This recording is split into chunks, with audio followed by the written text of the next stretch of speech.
Good morning and welcome to the Fair Job podcast, and welcome to those of you listening on YouTube. We've only recently launched our YouTube channel, last week actually, and we're very happy to have done so. It's been something we've been meaning to do for a while. As you can see by the quality of lighting, etc., Steve and I are still getting up to speed with the technical requirements around recording video podcasts. I also need a haircut, so I apologise for that as well. However, again, thank you for following us. We've recently just launched our locals community, which you can find in the link below. For those of you who are interested in how modern society is impacting the workplace and how we manage it. And also, I'd like to point you in the direction of our Spotify. We can listen to this on Spotify as well, and we'll eventually get it set up on another platform which begins with an R, which I'm not going to discuss on YouTube. And any of you who are running a business, we are available with our Fair Job initiative, which is designed to help you for a modest annual fee embed certain practices at work that minimize the risk of getting into a situation where your workplace becomes heavily politicized or divided. So what I'm going to do today is discuss and talk you through an article that I wrote and was published in the Daily Skeptic last month. And this was about how workplace groupthink manifests. And this may come as a surprise, but groupthink obviously is something that we know from George Orwell, who coined the phrase. And it's where a group of people will convince themselves that something is the case when it may well not be the case. And they're thinking it's the case because they're convincing themselves that it is. Now, it is interesting that actually this isn't new.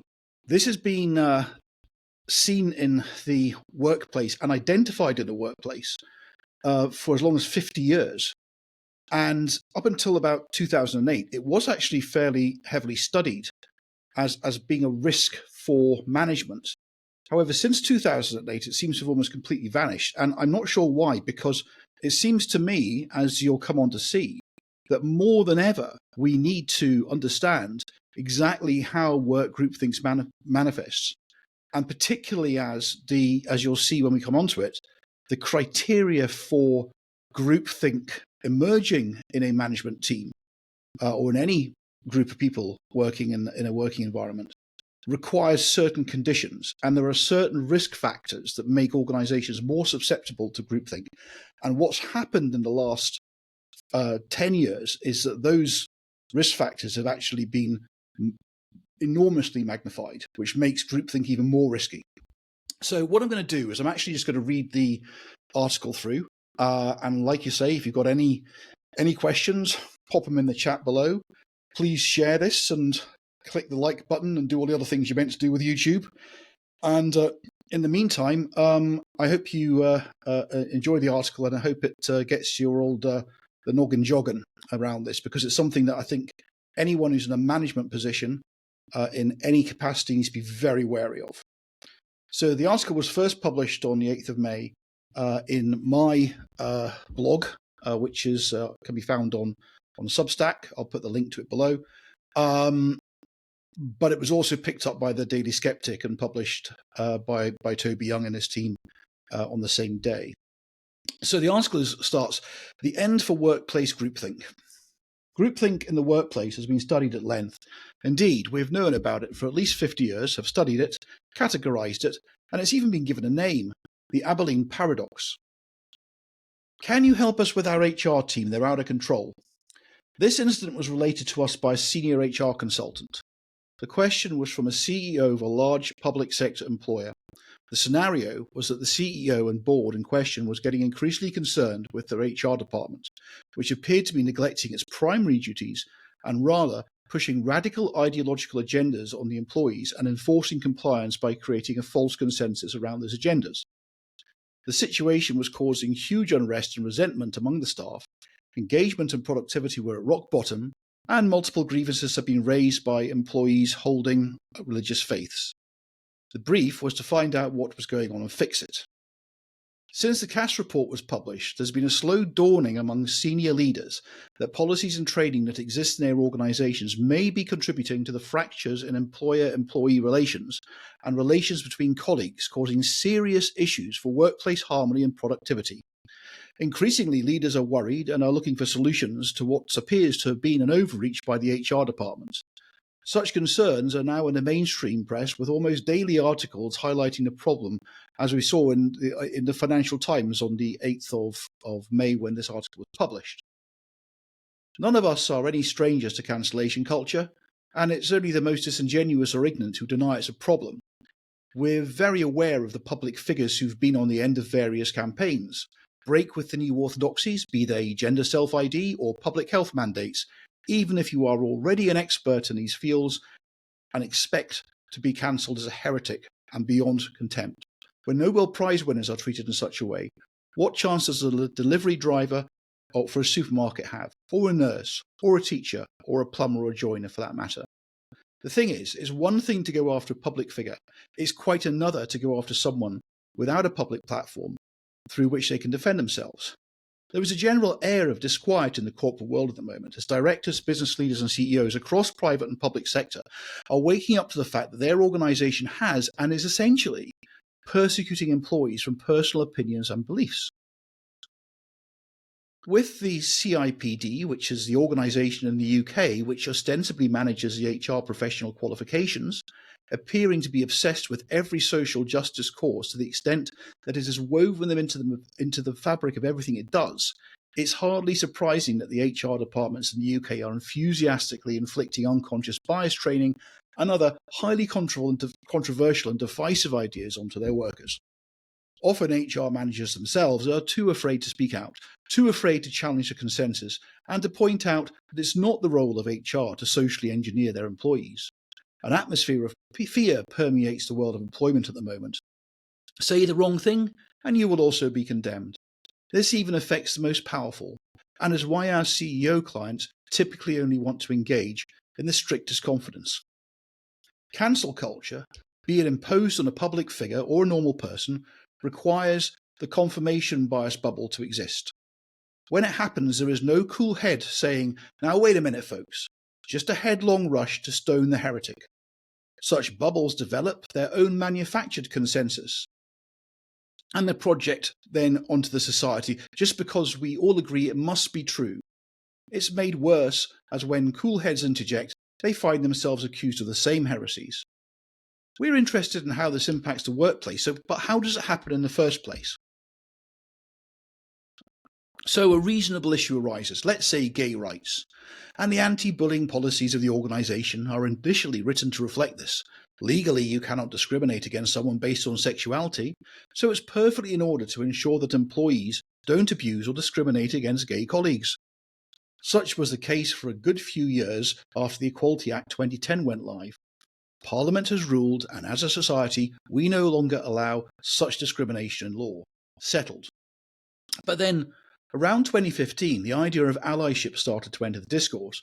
Driven by activists working for often publicly funded charities, it was no longer sufficient to be merely accepting of gay colleagues. No, you had to be an active ally, often to the embarrassment of those same colleagues. Allyship, believed by many to be the right thing to do, gets added to the consensus, confirmed by the bubble of peers. Cooler heads are terrified into nodding along. I can recall working in an HR department in a 2017 trust. I can recall working in an HR department in an NHS trust a few years ago. Pride Newcastle was coming up, and the trust was giving staff time off to prepare for it, and encouraging employees to attend Pride to show solidarity. I've been out of the corporate HR world for a few years and was quite shocked when it was implied that whilst you were not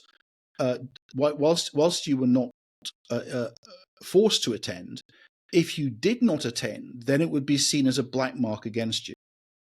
That such a position by the employer was in direct conflict with their own bullying and harassment policy, and also opened up themselves up to religious discrimination claims for employees, didn't have seemed to have crossed the minds of those driving allyship, including the HR director herself.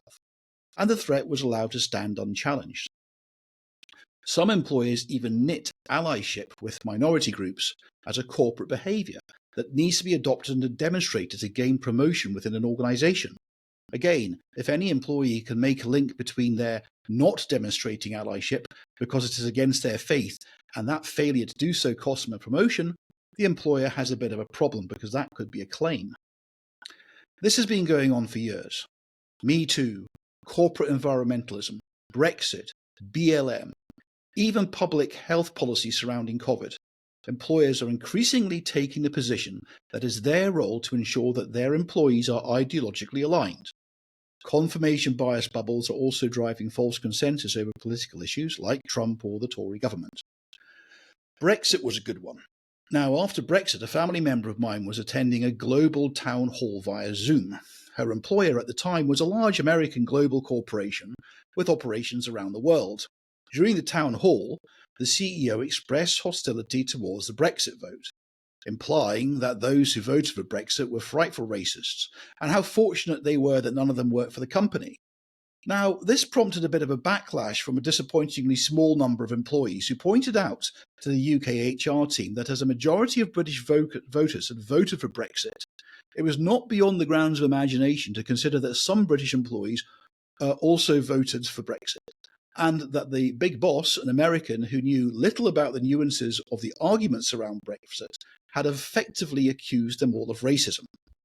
An embarrassed UK HR director raised this to the American CEO, who was genuinely shocked that he may have upset employees, and he apologised. There were some who thought that he was actually shocked that he had such people working for his business, but we'll leave that for conjecture. My point is that here was an American CEO so fixed in his confirmation bias thinking that he thought it was appropriate to opine on the Brexit issue result, not in the legitimate, how will this impact our business moving forward and what do we need to manage any risks or take any opportunities, but to personally attack those who voted for Brexit. This would never have happened even 10 years ago. The answer as to why is complex, but it has a lot to do with groupthink confirmation bias bubbles. It must be right because 99% of people who agree with me think it is right, is the logic. Now, those of us who remember management school from the past will recognise this as the Abilene Paradox. More on that below. So that CEO of that publishing company was so convinced by his confirmation bias bubble that one, Brexit voters were racist, and two, his business, of course, would never employ anyone like that. He felt confident enough to consciously add it to his annual speech to his global employees. And here's the real thing. Nobody called him out on it before he spoke. Presumably someone would have proofread the speech and nobody called him out on it. And this was because his entire UK management team, who unironically have been inflicting unconscious bias training on their staff, either agreed with him, oh yes, Your Imperial Highness, those clothes have such a wonderful cut, or were too intimidated to challenge him. The thing is none of this is new. The dangers of groupthink have been known to the management world for at least 50 years, and were outlined and defined by a man called Jerry B. Hartley, originally in his article, The Abilene Paradox, The Management of Agreement, which was first published in 1974 in Organisational Dynamics. Now, the Abilene Paradox is a collective fallacy in which a group of people collectively decide on a course of action that is counter to the preferences of most or all of the individuals in the group, whilst each individual believes it to be aligned with the preferences of the others. It's becoming increasingly obvious that manufactured consensus driven by what I described above is creating conditions for the Abilene Paradox in organisations in 2024. In 2008, this was further explored in the Abilene Paradox after 30 years, a global perspective, which was published in IEEE Engineering Management Review. And the conclusions warned organizational leaders of the danger of the paradox and how to spot it, and identified 5 components. Now, look up the Wikipedia article on the Abilene Paradoxes. Just for spelling, that's Abilene. And I've pulled out what those 5 components are, which are summarized on Wikipedia quite well. Number 1, the first component refers to mutual agreement of a group that the current situation is not acceptable. However, on the individual level, the members may be satisfied with the existing setting after they've compared it with the proposed alternatives. Number 2, the second component stands for ineffective communication within the group, when several members express considerable support for a decision because they assume that it's the desire of others. This process of communication reinforces assumptions that individual thoughts are a minority in the group. Number 3, the third component of the Abilene Paradox is a vocalization of group sentiment, which arose from the inaccurate assumptions or incorrect interpretation of the signals given by other members. The fourth component refers to the decision maker's reflections on the actions taken, usually in the form of questions as, why did we do this? How can we justify our decision to others? And finally, the fifth component refers to the defeat of the group leader to poor decision making in order to avoid making similar decisions in the future. Now, there are several factors that may indicate the presence or the risk of Abilene Paradox, also known as groupthink, in any decision-making process. Now, what's ironic about this, and actually I believe this is what really makes it a paradox, is that a lot of these factors are positives in an organization. But the problem is, when combined and when taken to a certain level, they carry the considerable risk of the paradox developing and of groupthink and the consequential bad decisions. Now, first of all, the first of these factors is leaders who publicly do not fear the unknown. Such arrogance leads them to go along as they do not possess sufficient understanding of complex problems. Rather, they stick to the, well, that sounds good to me attitude. Secondly, a group with no conflict or no debate type decision making. So if you've got a group that's where there's never any debate or never any conflict within the group, you tend to get groupthink, unsurprisingly. When such views are supported in the cohort, lack of diverse opinions becomes a foundation for mismanagement of agreement. This can be visible by the emergence of the, oh, I'll go along with that attitude. Now, this is important because we're talking about diversity here. And those of us who are old enough to remember that diversity used to mean a different thing in the workplace. Diversity used to be diversity of thought and diversity of opinion, exactly because you did not want to fall into the trap of making groupthink decisions. And you can have diversity, whatever other means you wish, but it's really important that we get back to hiring teams and building teams of people who have diverse opinions. Anyone who's building a small business knows how important it is to make sure that the people they hire to help them in that business aren't necessarily people who agree with them all the time. The next one is overriding leaders and a strong organizational culture.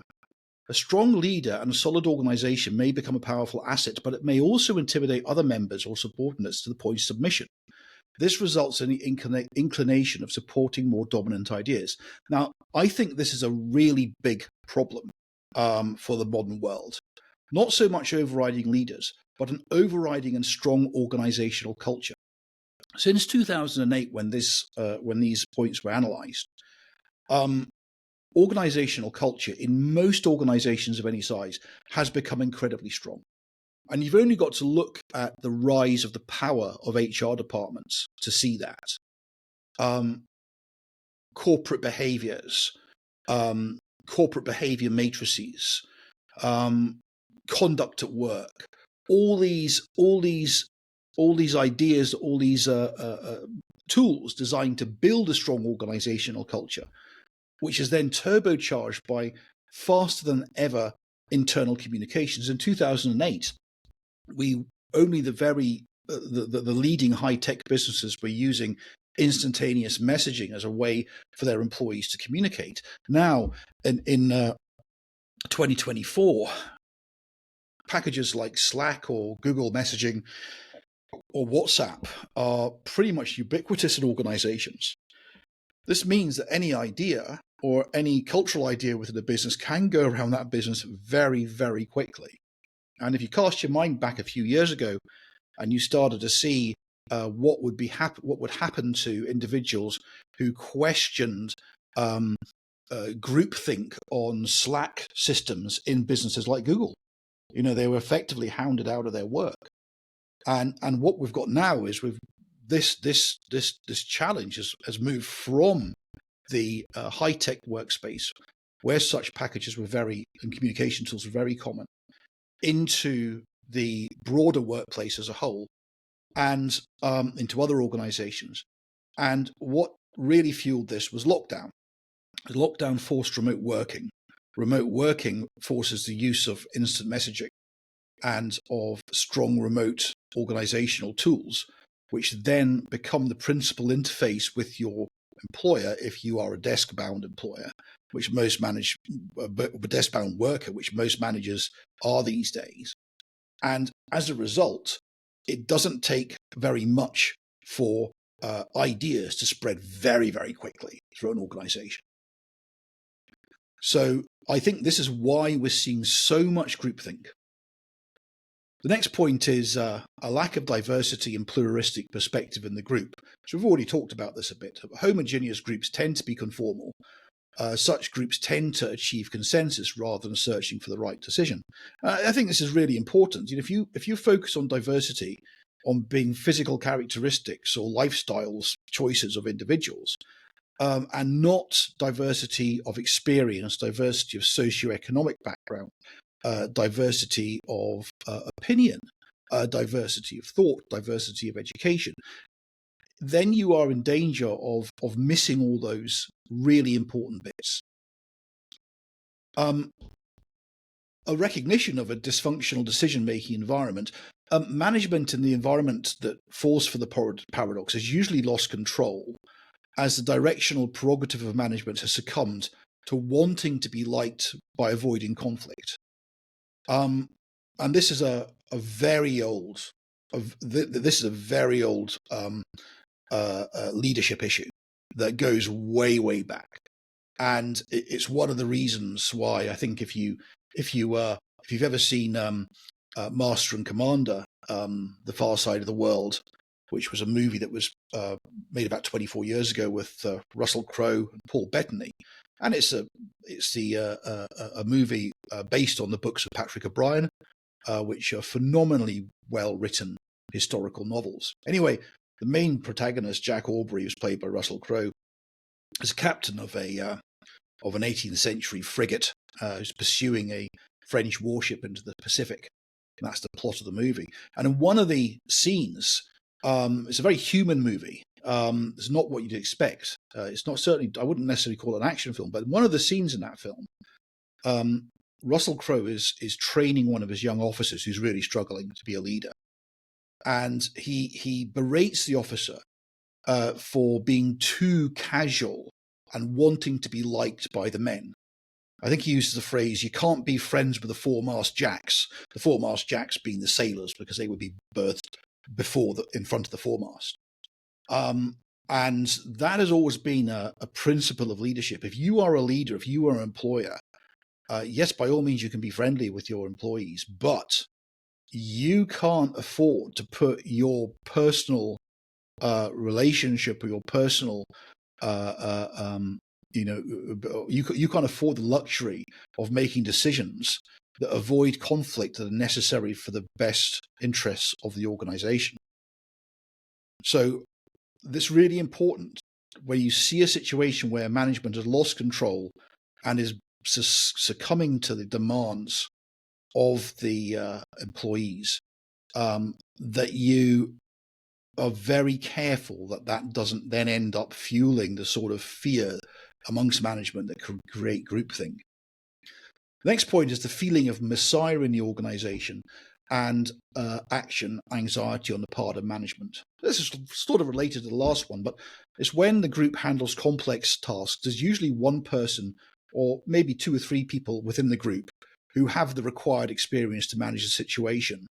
It's what you could maybe call the expert paradox that we saw throughout COVID in different national governments, an over reliance on the expert's opinion to then form the policy.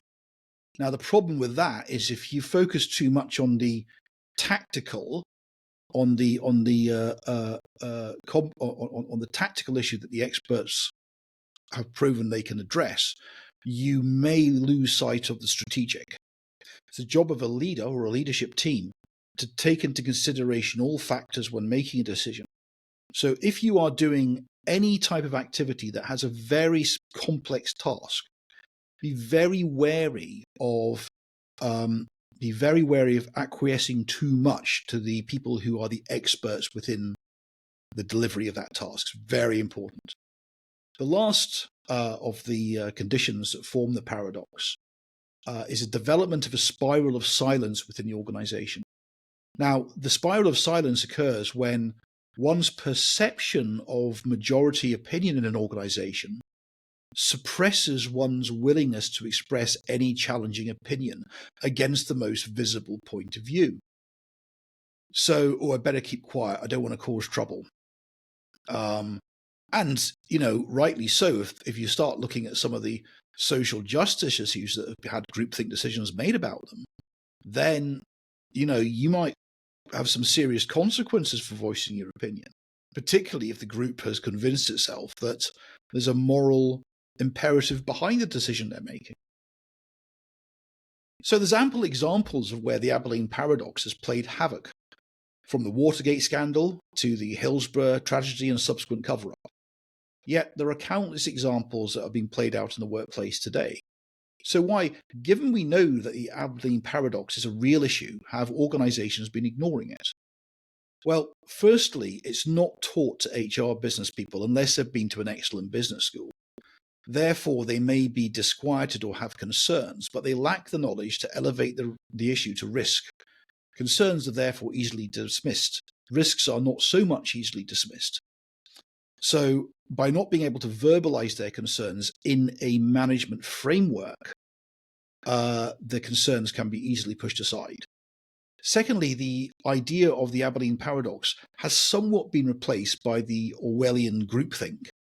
And this is because the majority of people pointing out that we have the paradox in our society are not trained in the theory of the paradox. So they're cultural commentators writing for the general public rather than where the paradox or where groupthink can actually manifest itself and have consequences. So they therefore tend to apply Orwell's newspeak word, which is groupthink, newspeak being the dictionary that's the new language, the changing of English that Orwell discusses in 1984. And groupthink's an excellent word. It really defines the problem. However, it doesn't do us any favors in the workplace because groupthink has become a politicized word and has been used to promulgate the idea of conspiracy theories. All too often, anyone referring to groupthink is dismissed as a conspiracy theorist. Therefore, using groupthink within the context of a work environment, management team environment, may not be particularly helpful or do you any favors because it's too easy for you to be dismissed as a conspiracy theorist. Just watch to see how eyes glaze over if you use the word with somebody who's not thinking, who's not open to the discussion. So, Orwell is possibly one of the most overquoted and erroneously appropriated writers. And it's very important that when you're quoting him, you've got to be aware that you can be dismissed as being hyperbolic, even though his conclusions are extremely valid. So I think that using the Abilene Paradox is a far more valuable and powerful definition of the phenomenon as it manifests in organizations because it specifically breaks down how it happens and most importantly, what to watch out for. And because it breaks down how it happens and it categorizes the behaviors and the organizational conditions necessary for it to manifest and develop, then it makes it very difficult for those people who aren't interested in discussion about whether or not groupthink has emerged to dismiss the concerns. And I think this is one of the reasons why, as I started, with CEOs and directors are approaching people like myself and Steve and others who are, who specialize in addressing these problems within teams, and particularly within HR teams. I think this is why CEOs and directors are actually going outside their own HR team or management team and asking for direct support from us. So how would you know that your policies and training implemented by management aren't subject to the Abilene Paradox? Well, I would suggest look at your workplace policies, and if any of those policies, and we're talking about the context. I mean, paradox can exist in any decision, but specifically looking at how you're deciding, how you're managing your workers.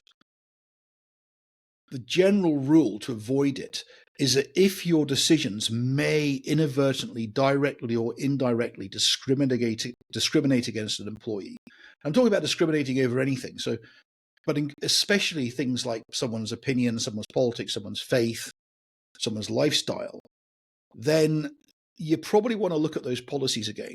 And you probably want to look at how those policies came about and how they were built, because it is in this area where you will start to see the consequences of Abilene Paradox, groupthink scenarios causing real problems for the employee-employer relationship. And I think this is one of the reasons why in the UK we are seeing so many organisations who would never have lost an employment tribunal in the past, losing employment tribunals under the law of the Equality Act 2010, which very specifically confirms why you shouldn't, puts a stop to discrimination within the workplace.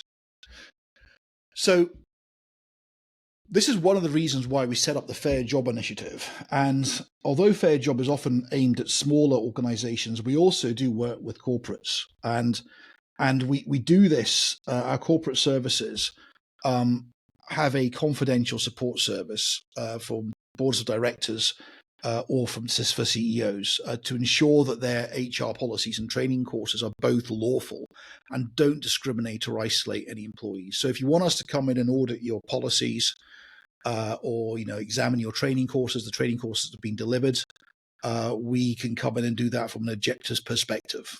Our job is to try and minimize risks of your organization falling foul of unlawful decisions. And in an era where we all sit inside confirmation bubbles, myself included, we all do it, it's never been more important for business leaders and employers in particular to constantly check that the Abilene Paradox does not exist in your organizational decision making. And if it does, remove it. And also make sure that your teams know what to look out for when they're looking at the Abilene Paradox, where they're looking at and making any decision. Make sure they understand what criteria can cause groupthink, and to constantly question whether or not they are falling into the trap of groupthink.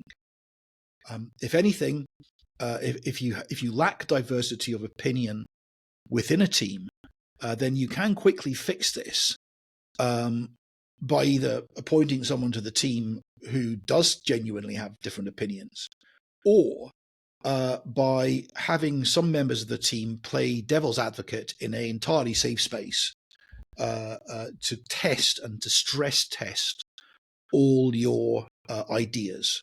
So just like in society, the reason why we develop freedom of speech is because all ideas need to be stress tested by society. And if you don't stress test your ideas by society, then that's when bad ideas start to emerge. And if you look at all the bad ideas we've had in society, they tend not to be made by democracies where freedom of speech exists. It's exactly the same situation in any organization that's employing people. However, those aren't democracies. You don't have to be a democracy as long as you are wary and aware of how groupthink can manifest in leadership teams and how it can get out of control. Remember, we grow tired of saying this, but the road to hell is paved with good intentions.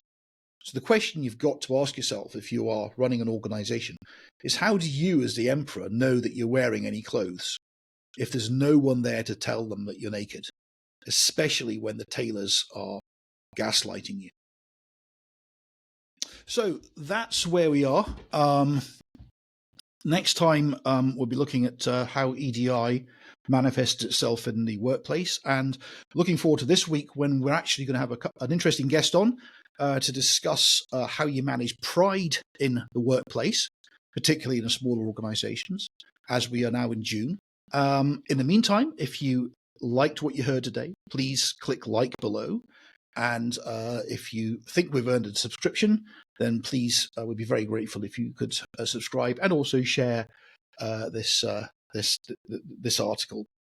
Like I say, we can be found on our locals group, which is in the chat below. And you can also find us on Spotify. And obviously, we're here on YouTube. So once again, thank you very much for listening. And I hope it made sense to you. And I hope you enjoy the rest of your day. Thank you.